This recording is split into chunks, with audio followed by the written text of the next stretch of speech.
Quelle est la différence entre un ministre démissionnaire et un ministre tout court?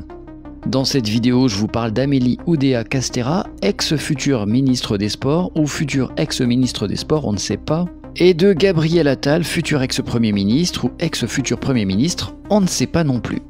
Amélie Oudéa-Castéra, qui aime se baigner dans le caca, a déclaré sur LCI concernant les Jeux paralympiques. Je ne ressens pas un statut démissionnaire. On est à fond. Un gouvernement mobilisé. Je suis totalement engagée. Ah! Elle est bonne.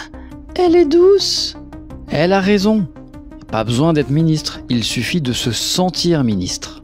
Comme pour un autre sujet, il ne faut pas confondre genre et expression de genre. Elle a le droit de ne plus être ministre et de se sentir ministre et de faire comme si elle était encore ministre. Et pour Gabriel Attal, c'est pareil, il se sent encore ministre et veut faire comme un premier ministre. Sauf que lui, il va encore plus loin puisqu'il veut raboter le budget du travail de 3 milliards d'euros. Alors évidemment, cette tâche devrait incomber au nouveau Premier ministre qu'Emmanuel Macron ne veut toujours pas nommer après plus de 40 jours.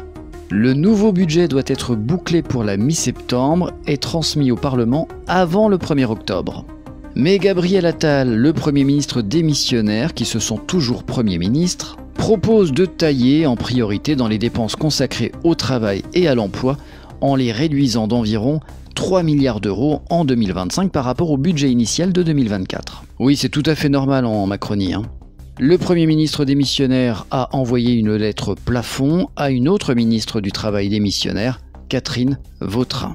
Conseil pour les personnes qui seront licenciées ou qui démissionneront de leur travail, vous pourrez continuer à exercer votre profession auprès de votre employeur et exiger même qu'il vous rémunère pour le travail qu'il ne vous a pas demandé de faire.